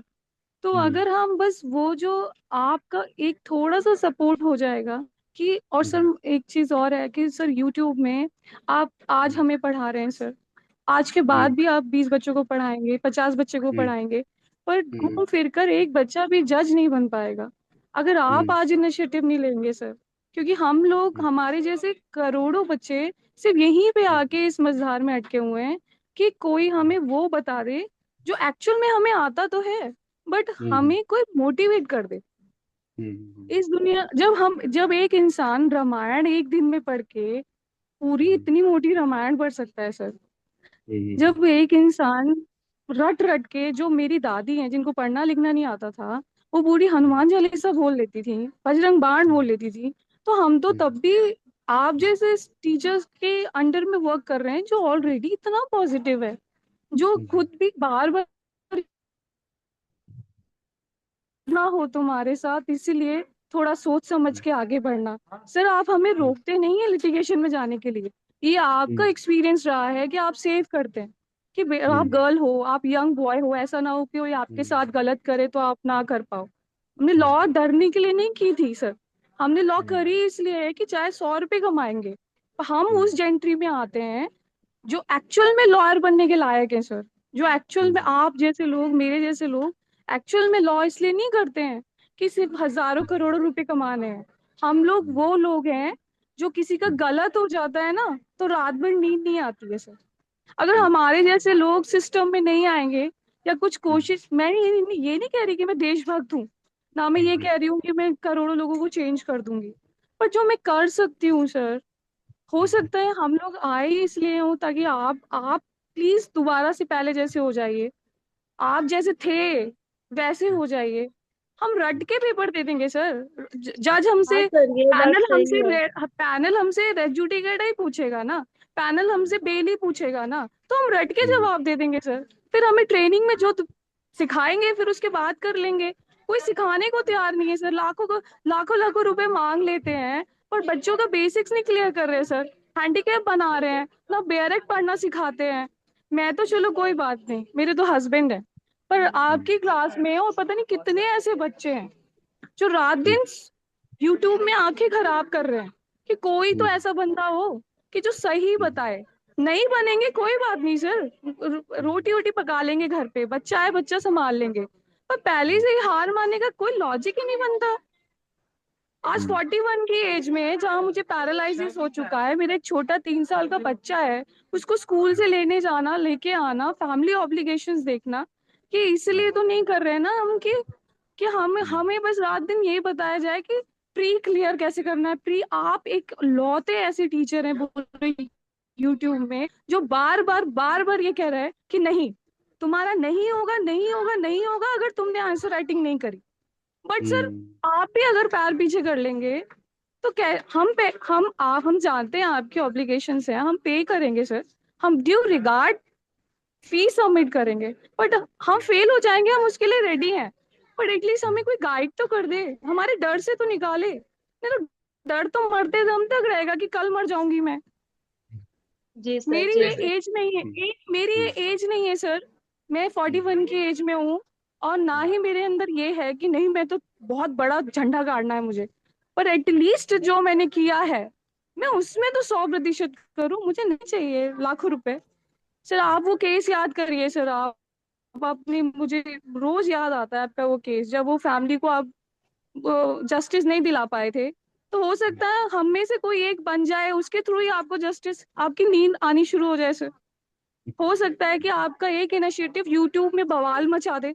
हम है ना सर आपसे, हमारी जितना क्षमता है, अगर आप इतना मिनिमम अमाउंट लेकर इतना अच्छा पढ़ा सकते हैं तो आप शुरुआत तो करिए सर। जो यस अभी सर। जो सब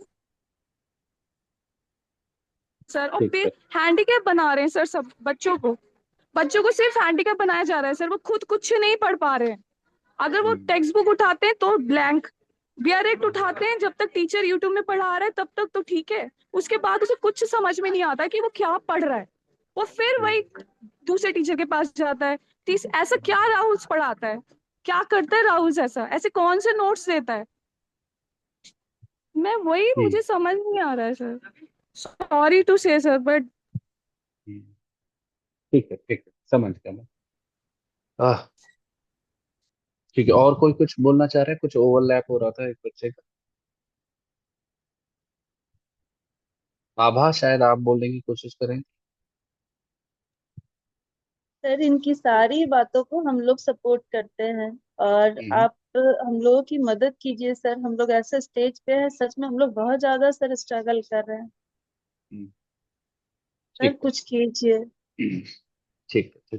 देखो, मैं एक बात आप सभी लोगों को बताता हूँ पहले। आंसर राइटिंग से डरो मत आप लोग। ठीक है, आंसर राइटिंग को आप ऐसा मत समझो कि वो कोई ऐसी चीज है जो मतलब बहुत अलग है या बहुत डिफरेंट है, या फिर उसको करने के लिए आपको कुछ बहुत ज्यादा कुछ करना पड़ेगा। आंसर राइटिंग एक स्किल है, जैसे मैं आपको हमेशा बोलूं, एक स्किल है जिसको over a period of time, मतलब उसमें समय लगता है, हम लोग एक्वायर कर सकते हैं, कोई भी। इट इज जस्ट कि सबसे पहले तो हमको ये पता लगाना है कि हमारी आंसर राइटिंग में दिक्कत क्या है। ठीक है, सबसे बड़ा चैलेंज हमारा ये है। उसको पता लगाने के लिए सबसे पहला सवाल आपको अपने आप से यही पूछना है कि आप इंग्लिश लिख लेते हो। कई बार हमारे देश की दिक्कत पता है क्या है, दिक्कत परेशानी क्या है, कि हम सब लोग इंग्लिश मीडियम से पढ़े हुए हैं इसलिए। और उस बात के बावजूद हमारी जो इंग्लिश है वो अच्छी नहीं। ठीक है, ये सबको फैक्ट है, क्योंकि हम लोग इंग्लिश बोलने में भी स्ट्रगल करते हैं, इंग्लिश लिखने में भी स्ट्रगल करते हैं, तो क्या ही फायदा हुआ इंग्लिश मीडियम से पढ़ने का? मुझे तो नहीं लगता कि कोई बहुत मेजर फायदा है। इनफैक्ट इंग्लिश मीडियम का बच्चा तो और ज्यादा अपंग है, क्योंकि उसे तो हिंदी भी नहीं आती। हिंदी मीडियम के बच्चे को कम से कम हिंदी आती है, अंग्रेजी नहीं आती। अंग्रेजी मीडियम के बच्चे को ना अंग्रेजी आती है ना हिंदी आती है। मैं खुद कह रहा हूँ, क्योंकि मैं इंग्लिश मीडियम का बच्चा हूं। मैं आपको बोल सकता हूँ, मुझे हिंदी बिल्कुल लिखनी नहीं आती, मतलब लिटरली बिल्कुल लिखनी नहीं आती, और मैंने सालों से नहीं लिखी। पढ़ मैं लेता हूँ, हिंदी में मैं बहुत अच्छा हूँ, इनफैक्ट मुझे हिंदी पढ़ना बहुत अच्छा, बट मैं लिख नहीं पाता, बिल्कुल भी नहीं लिख। तो आप क्या करें? दिक्कत क्या है? देखो, इंग्लिश वाले जो बच्चे हैं उनसे मैं रिलेट ज्यादा कर पाता हूँ, क्योंकि मैं उस भाषा में ही लिखता हूँ ज्यादा। और मुझे लगता है ये बातें इंग्लिश और हिंदी दोनों में ही अप्लाई होगी। सबसे पहले देखो कि दिक्कत आ क्या रही है आंसर राइटिंग। जब आप अपना आंसर लिखते हो या कुछ भी लिखते हो ए टू जेड, उसको पढ़ के मजा क्यों नहीं आता? वो एक अच्छे स्टैंडर्ड का क्यों नहीं है? उसमें देखो भाषा की कमी है या नॉलेज की कमी है? अगर देखो भाषा की कमी है उसमें, तो सबसे पहले आप सभी लोगों को ये समझना होगा। आप सबकी मैं रिक्वेस्ट समझ रहा हूँ, आपने जो भी बातें कही मैं सब समझ रहा हूँ, पर वो एक ऐसी चीज है जिसमें मैं हेल्प कर ही नहीं सकता। ना ही मेरे को हिंदी व्याकरण आता है, ना ही मेरे को इंग्लिश ग्रामर आता है। सच में बता, मुझे पता है मैं इंग्लिश सही लिख लेता हूँ, पर मुझे नहीं पता मैं कैसे लिखता हूँ। अगर मेरे से पूछे कि सर ये कौन सा टेंस है, कौन सा फॉर्म, मुझे नहीं मालूम, क्योंकि वो पता नहीं कब मैंने कौन से लेवल पे स्कूल में पढ़ा होगा, मुझे वो याद भी नहीं। तो उसके लिए तो आपको, मुझे ऐसा लगता है कि लॉ की तैयारी के साथ ही कोई ऐसा बंदा पकड़ना पड़ेगा जो आपको वो इंग्लिश ग्रामर या हिंदी ग्रामर आपको सिखा दे, आपको पढ़ा दे। मुझे ऐसा नहीं लगता है, क्योंकि वो कोई बहुत बड़ी चीज नहीं है। आप अगर 2 महीना 3 महीना 1 घंटा की क्लास भी लोगे तो आपकी वो कवर अप हो जाए।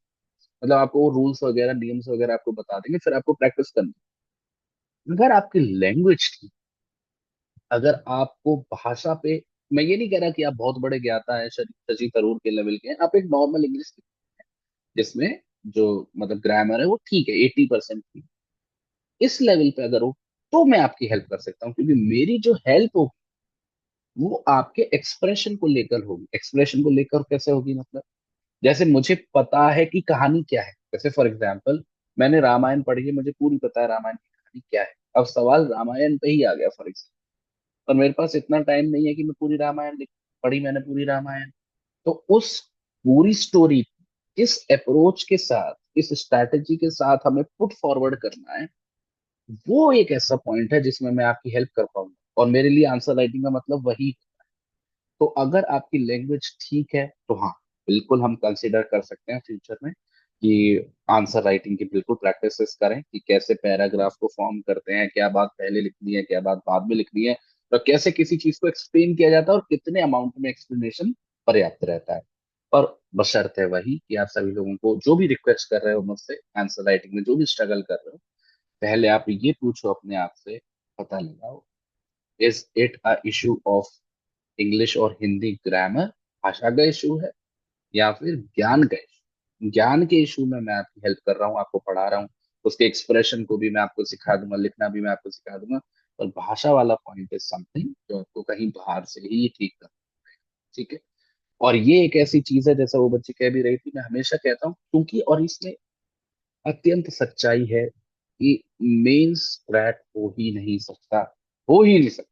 दुनिया के कितने भी ज्ञानी आदमी, मेंस क्रैक हो ही नहीं सकता जब तक आपकी हिंदी, मतलब जो भी आपकी लैंग्वेज है, जो भी आपका एक्सप्रेशन है वो अच्छा नहीं है, मतलब आपको राइटिंग स्किल्स अगर आपके स्ट्रांग नहीं है, क्योंकि वही एक जरिया बनता है जिसके माध्यम से आप कभी एग्जामिनर को बता पाओगे कि आप इंटेलिजेंट हो। जैसे मैं यहाँ पे बोल रहा हूँ तो मेरे में बोलने की स्किल है, मैं कम्युनिकेट कर पा रहा हूँ, ऐसे ही आपको वर्ड्स के माध्यम से कम्युनिकेट कर। तो आप किसी भी तरीके से उस लैंग्वेज पे कमांड करो, अगर आपको उसकी दिक्कत परेशानी है पता लगाओ कौन है जो कम पैसों में कम समय में ऑनलाइन आपको इंग्लिश ग्रामर या हिंदी ग्रामर पढ़ा देगा। उस कोर्स को कर लो कंप्लीट, 2 महीने 2.5 महीने 3 महीने मेहनत कर लो, मेरे पास आ जाओ। आपको लगेगा कि 40-50 बच्चे इकट्ठे हो रहे हैं तो मैं अगले दिन कोर्स निकाल दूंगा, कोई टेंशन नहीं। ये तो मेरी तरफ से आप परेशान मत हो, मैं हूँ, मैं कभी भी आपकी हेल्प करने के लिए तैयार हूँ। मैं अभी इतना ज्यादा अवेलेबल आप लोगों के लिए इसलिए नहीं हो पा रहा क्योंकि अभी मेरी काफी कमिटमेंट्स हैं, तो उनके साथ मैं पहले पूरा कर लूँ तो फिर उसके बाद सोचूंगा। जहां तक रही यूट्यूब की बात, यूट्यूब पे इतने सारे बच्चे हैं, नो डाउट वो मेरा एक बहुत बड़ा कंसर्न रहा है, and that was the reason कि ये जो सारे लेक्चर्स वगैरह मैंने आपको लिए अपलोड करे हैं, और कभी भी मुझे नहीं लगा कि पिछले 4-5 साल में किसी भी प्यार की कोई कमी आई है। बट एक चीज है जो बार बार मेरे दिमाग में आती है कि मैं अभी भी एक चीज पे सोच रहा हूँ, विचार कर रहा हूँ, और वो ये है कि वो क्या तरीका हो, कि वो क्या स्ट्रैटेजी हो कि मैं बिना एक बिजनेस की शक्ल लिए बच्चों तक पहुंच भी पाऊं, उनको पढ़ा भी पाऊं, and at the same time एक स्टेबल सिस्टम मेंटेन भी। तो वो अभी तक मैं नहीं सही सच में समझ पाया हूँ, क्योंकि एनी डे अगर मैं कुछ भी स्टार्ट करता हूँ, फॉर एग्जाम्पल कुछ भी सेटअप मैं फॉर्म करता हूँ, इन दी एंड मुझे compete उन्हीं एंटिटीज से करना है जिनका टारगेट मनी मेकिंग। और आप शायद कुछ बच्चे हो सकते हो जो मेरे से कनेक्टेड हो, जिनके इमोशंस हैं, सेंसिटिविटी है मेरी तरफ, और उसकी मैं बिल्कुल रिस्पेक्ट करता हूँ। बट किसी भी सिस्टम को चाहिए होते हैं बिग नंबर्स, ठीक है। और जितना आप फीस कम रखोगे, जितना आप चाहोगे ज्यादा लोगों तक रीच आउट कर पाओ, उतना ज्यादा greater number you would want कि उतने स्टूडेंट्स आपके पास हो, ठीक है। क्योंकि सबकी रिस्पॉन्सिबिलिटी है, यहाँ पे कोई करोड़पति या अरबपति तो बैठा नहीं है कि घर तो चल ही जाएगा। हम अपने हिसाब से सोशल वर्क करते हैं। तो दीज आर दी पॉइंट्स जिस पे मैं सोचने की कोशिश कर रहा हूँ। ऐसा हो सकता है शायद, I am not committing anything, शायद ऐसा हो सकता है कि फ्यूचर में शायद मैं कोई ऐप वगैरह डेवलप करूँ जिसके अंदर कुछ ऐसा सिस्टम बनाऊं कि एक लिमिटेड मंथली सब्सक्रिप्शन के ऊपर आपको अनलिमिटेड एक्सेस मिल पाए। पर वो कितना बिजनेस पॉइंट ऑफ व्यू से सस्टेनिंग होगा वो मुझे नहीं, क्योंकि मुझे बिजनेस करने का बहुत ज्यादा एक्सपीरियंस है नहीं, नॉलेज है नहीं। और अगर मैं अपने पर्सनल लेवल पे बात करूं तो ये दिक्कत ये है कि अगर मैं ऑल्टरनेटिव देखता हूं अपने लिए, तो कंसिडरिंग एवरीथिंग, मेरा मतलब जो एक्सपीरियंस हो पाया है इस फील्ड में, जो एजुकेशन क्वालिफिकेशन वगैरह हैं, उसके हिसाब से काफी अच्छी अपॉर्चुनिटीज मेरे लिए अवेलेबल रहती है। तो इट इज जस्ट कि मैं कैसे उन चीजों को बैलेंस आउट करूं, क्योंकि एक जगह मेरे को बहुत ही अ, अच्छा पैसा छोड़ना पड़ेगा, ये सोचते हुए कि मैं कुछ सेल्फ सस्टेनिंग बना लूं, जिसमें शायद उतना अच्छा पैसा ना बने बट बच्चों की मदद हो पाए, मैं उसके लिए भी तैयार हूं। बट वो सिस्टम कितना सस्टेनिंग होगा, क्योंकि जो अप्रोच है वो बच्चों की ये रहती है कि if I am paying something, चाहे वो 100 ही रुपए की, I deserve something in return, and that is fine. But मैं उसको बिजनेस का रूप नहीं देता, मतलब वो। और मुझे, मैंने यूट्यूब चैनल बनाया ही इसलिए है, और उस पर आप देखो कि कोई ऐसी डिमांड नहीं है, सारे लेक्चर्स अवेलेबल हैं, बिकॉज मैं उस पोजीशन में हूं ही नहीं कि मैं किसी बच्चे से बोलूं कि भाई आप इसके पैसे दो या उसके पैसे दो। जो मुझे लगता है कि मैं फ्यूचर से कर पा रहा हूँ वो कर देता हूँ, और उसी सोच के साथ आगे बढ़ने की कोशिश कर रहा हूँ। आगे देखता हूँ कि क्या अपॉर्चुनिटी बनती है। But I would not want to be another new startup doing business, that is for sure. ये मैं नहीं करना चाहता, क्योंकि अगर मुझे ये करना हो तो ये मैं किसी भी दिन कर सकता हूँ। और ऐसा नहीं है, मेरा भी अच्छा खासा है बेसिस, अच्छे पैसे में बना सकता हूँ। But that is not something which I want to do, क्योंकि वो मैं इन एनी डे जाके किसी अगर कंपनी से एसोसिएट भी हो जाऊं तो मेरे को इतना पैसा दे देंगे जो बिना हेडेक, शायद 4 घंटे या 5 घंटे काम करने से इतना पैसा मुझे, सब वही देख रहे होंगे उनकी रेस्पॉन्सिबिलिटी। तो ठीक है, थॉट आउट करते हैं। अभी मैंने यही सोचा है कि पर डे एटलीस्ट 1 घंटा आप लोगों के लिए मैं डिवोट करूं, तो उसी की तरफ मैं हूँ। आगे मुझे लगेगा थोड़े पॉजिटिव सिग्नल्स आ रहे हैं तो मैं और कोशिश करूंगा कि अमाउंट बढ़ा दूं, ठीक है। क्योंकि अभी बीएनएसएस हमारा चल ही रहा है, अगला मैंने आपको बता ही दिया कि बीएसए लेके आऊंगा, क्योंकि बीएसए मुझे इंपॉर्टेंट लगता है। बेस्ड ऑन द एक्सपीरियंसेस, इन दो का एक्सपीरियंसेस के आधार पर देखते हैं कि आगे और हम लोग क्या कर सकते हैं। कोशिश करेंगे कि फ्यूचर में 2 घंटा कर लें, 1 घंटे को बढ़ा के 2 घंटा कर लें, अगर टाइम का स्पेस बनेगा तो। बस आप मेरी चिंता छोड़ो, मैं आप सभी बच्चों से कह रहा हूँ, आप मेरी चिंता छोड़ दो, तो मेरा तो करियर बनी। मेरे को तो ऐसा नहीं है कि कभी ये स्ट्रगल करना पड़ेगा कि पैसा कहाँ से आए, कुछ ना कुछ तो मैं कर ही लूंगा। आप सभी लोग जो बच्चे हो, जिनको अपना करियर बनाना है, थिंक अबाउट योरसेल्फ, ठीक है। और सोचो, मेहनत करो, कोशिश करो कि कहाँ से एक स्टेबल करियर बने। मैं बोलता हूँ, आप ज्यादा एस्पिरेशंस मत रखो, बहुत ज्यादा, मतलब ये मेरे को प्रैक्टिकलिटी से सिखाया है कि देखो, आपको चेंज करने की कोशिश, डोंट थिंक कि you have come here to be some, do whatever, सब कुछ नहीं है, ठीक है। सोसाइटी है, society takes years and years to change itself. तो आप अपनी लाइफ को उसमें बर्बाद मत करो, it's better consider everything, understand everything कि दुनिया चल कैसे रही, उस दुनिया में उस दुनिया के हिसाब से ही चलना पड़ेगा टू अ लिमिटेड एक्सटेंट। तभी आप कुछ कर पाओगे, थोड़ा आगे बढ़ो, थिंक ऑफ, ठीक है। सारी चीजों को अच्छे से समझो, जानो, पहचानो, प्रैक्टिस क्या है, उसके क्या चैलेंजेस हैं, मेरा फैमिली से मुझको कितना सपोर्ट मिलने वाला है, मैं कितना टाइम दे सकती हूँ, मेरी रिस्पॉन्सिबिलिटीज कितनी है। कंसीडर एवरीथिंग, अभी जोश में आके नहीं कि मैं तो कुछ भी कर दूँ, क्योंकि आगे वो फेस करना ही करना है। कल को बच्चे भी बड़े होंगे, they would want your attention, हजारों चीजें। और मैं ये बात बार बार दोहराता हूँ, it's not all about career, life is not career only, ठीक है। लाइफ में काफी बड़ी चीजें हो सकती हैं, तो अगर ऐसा कोई है जिसके लिए शायद फैमिली ज्यादा इंपॉर्टेंट हो, उसमें कोई बुरी बात नहीं, ठीक है, वो भी अच्छी है। जिसकी खुशी जहाँ, किसी की खुशी अगर फैमिली में है, तो इट्स नॉट नेसेसरी कि आपको काला कोट पहन के जब तक 10 जगह घूमोगे नहीं, तब तक आपने अपने को जस्टिफाई नहीं किया।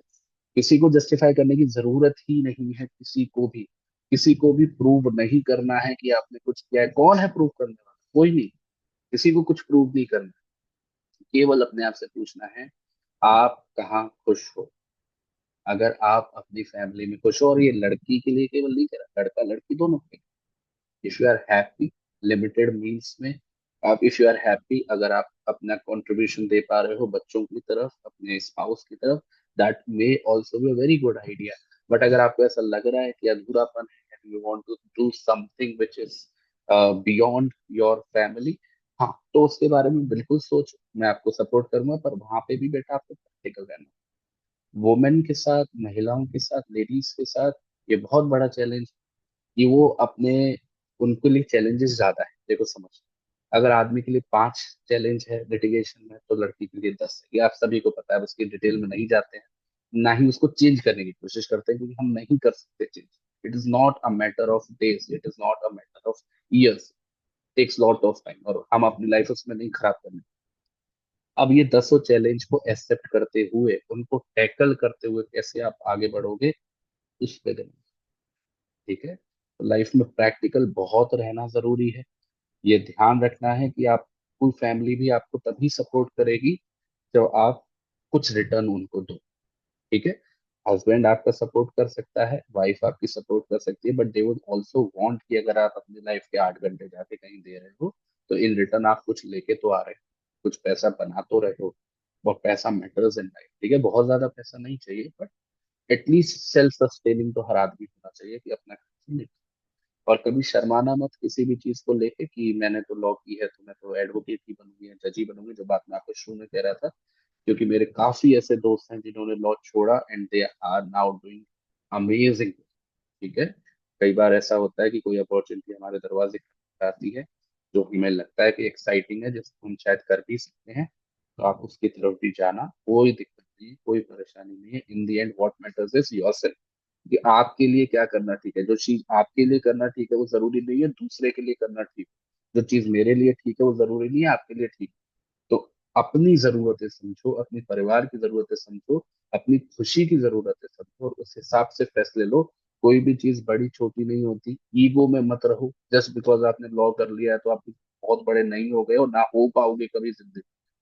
अपने लेवल पे सोचो, अपने बेसिक हम्बल तरीके से सोचो कि मैं अपने आप को, अपने परिवार को, अपने बच्चों को कैसे ज्यादा से ज्यादा खुशी दे सकूं। परिवार खुश हो तो आप खुश। ठीक है, क्लियर है सभी बच्चों को? और किसी को कुछ पूछना है? Thank you so much sir for ठीक है बेटा, बिल्कुल टेंशन मत लो आप। इतना लाइफ इतनी है नहीं चैलेंजिंग जितना हम लोग बना देते हैं अपने दिमाग में, इतनी सारी चीजों को सोचकर। लाइफ जीने के लिए है, एंजॉय करने के लिए है। अपने करियर पे ध्यान दो, एक स्टेबल इनकम बना लो, घर वर अपना बना लो, अपनी फैमिली को रेज करो और खुश रहो। तो स्मॉल, और ये आज मैं आपको गारंटी देता हूँ, जो भी आप अपने 20s में, उन जिन चीजों को इतनी इतनी ज्यादा इंपॉर्टेंस दे रहे हो ना, 30s में वो कोई भी मैटर नहीं। आखिरी में मैटर क्या करेगा, आपके पास घर है या नहीं, आपके पास इनकम है या नहीं, आपके बच्चे, आपकी वाइफ खुश है या नहीं, आपके माँ बाप खुश है या नहीं। तो शुरू से ही, पहले दिन से ही उसी पॉइंट पे काम करो। कम से कम 30s तक सेटल हो जाओगे, और जो बाकी आगे की लाइफ है उस, ठीक है। चलो फिर आज के सेशन को कंक्लूड करते हैं। आज मुझे लगता है बहुत ही लंबा खिंच गया, हाँ 1.5 घंटा होने वाला है ऑलमोस्ट। चलो फिर इसी पॉइंट पे कंक्लूड करते हैं। बीएनएसएस के साथ कंटिन्यू करेंगे नेक्स्ट वीक मंडे को, ठीक है। और बीएसए जब भी मुझे लगेगा कि हम लोग लाने वाले हैं, तो मैं आप लोगों को पहले इन्फॉर्म कर दूंगा, बता दूंगा। और फिर जैसे होगा उस हिसाब से टेलीग्राम, ठीक है। चलो, बट इस मंथ आ जाएगा जितना मुझे लगता है, तो आप जो बता रहे थे उस हिसाब से अपनी प्लानिंग कर। चलो, I see you all, bye bye, thank you, good night.